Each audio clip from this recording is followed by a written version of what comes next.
Halo teman-teman, kali ini aku akan berbagi tentang metode penelitian kuantitatif yang membahas analisis statistik deskriptif atau inferensial.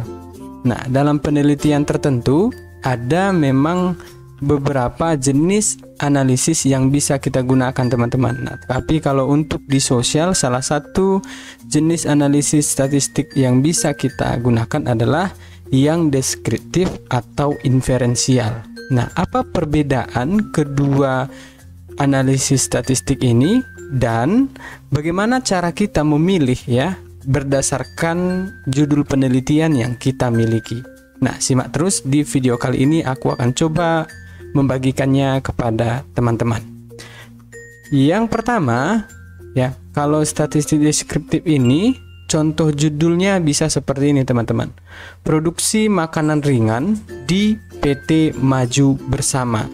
Ya, namanya juga statistik deskriptif, berarti secara langsung kita bisa membayangkan uji statistik ini adalah untuk menggambarkan ya, ataupun untuk memberikan pandangan ya, ataupun deskripsi terhadap contoh judul penelitiannya seperti itu. Nah, kalau uji analisis statistik deskriptif ini termasuk penelitian yang paling di level bawah teman-teman. Biasanya ini sering digunakan oleh mahasiswa S1 untuk mengerjakan tugas ataupun mengerjakan skripsinya. Nah, bagaimana kita menganalisis dengan metode ini? Yang pertama, teman-teman bisa menampilkan atau menggambarkan statistik deskriptifnya dengan tabel ya, kemudian dengan grafik, kemudian dengan diagram lingkaran bisa juga, kemudian piktogram juga bisa, kemudian perhitungan bonus ya, itu nilai yang paling sering muncul dalam uji analisis deskriptifnya kita.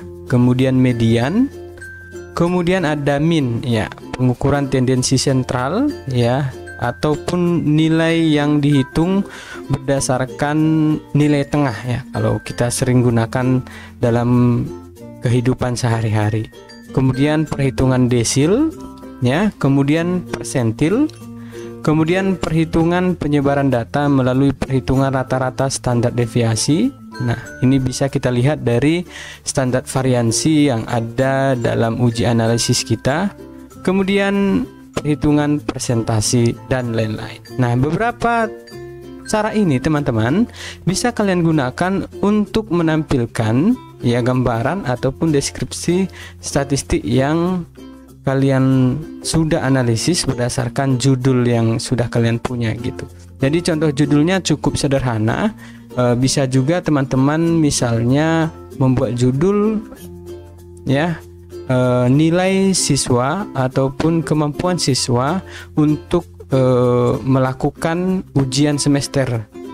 Ya, itu juga bisa menjadi judul penelitian menggunakan analisis statistik deskriptif. Nah, itu dia. Untuk yang kedua, teman-teman, seperti yang aku sampaikan tadi, ada statistik inferensial ya. Kalau contoh judulnya di sini adalah hubungan pemberian insentif dengan performa karyawan di PT Maju Bersama. Nah, kalau tadi kita hanya fokus melihat satu variabel saja teman-teman ya, kalau untuk yang statistik, sedangkan yang ini kita sudah dua. Yang pertama variabel, katakanlah variabel X, yaitu pemberian insentif, kemudian ada variabel Y dengan performa ya.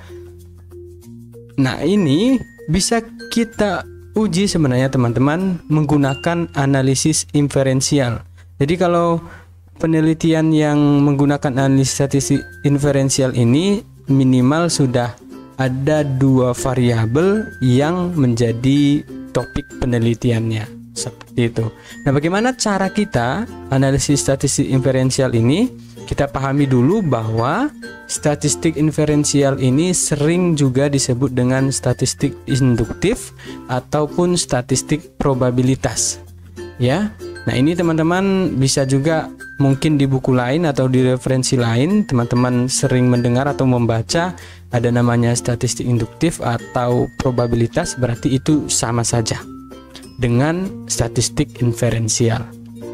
Kemudian, statistik ini akan cocok digunakan bila sampel diambil dari populasi yang jelas dan teknik pengambilan sampel dari populasi itu dilakukan secara random.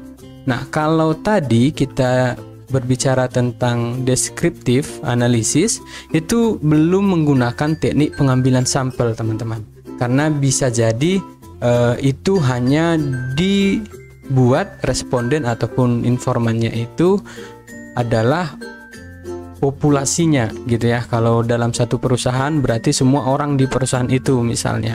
Nah, sedangkan kalau untuk statistik inferensial itu kita sudah melakukan teknik pengambilan sampelnya dari populasi seperti itu. Nah, kemudian itu suatu kesimpulan dari data sampel yang akan diberlakukan untuk populasi itu mempunyai peluang kesalahan dan kebenaran yang dinyatakan dalam bentuk persentasi. Nah, ini sering kita dengar ya teman-teman, ketika kita melakukan penelitian dalam pengambilan sampel ataupun dalam menetapkan sampelnya dalam bentuk acak kah atau random ataupun penentuan yang berdasarkan kriteria tertentu, yaitu kita bisa ya memperlakukan itu dengan ada peluang kesalahan dan kebenaran. Toh juga dalam penelitian tidak memungkinkan 100% benar seperti itu.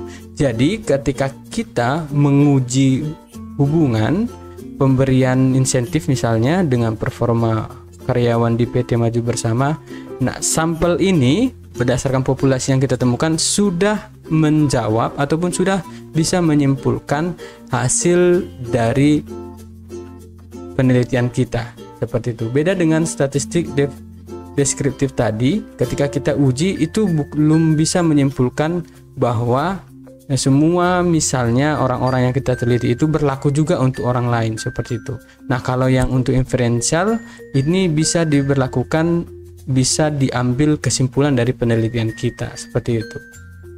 Nah, kemudian kita tadi bicara tentang ada peluang kesalahan kebenaran dalam kuantitatif ya, ataupun metode penelitian yang berhubungan dengan statistik ya, itu bila peluang kesalahan 5%, yaitu kita sering dengar, maka tarif kepercayaannya 95%. Nah, ini sering sekali kita dengar ya teman-teman.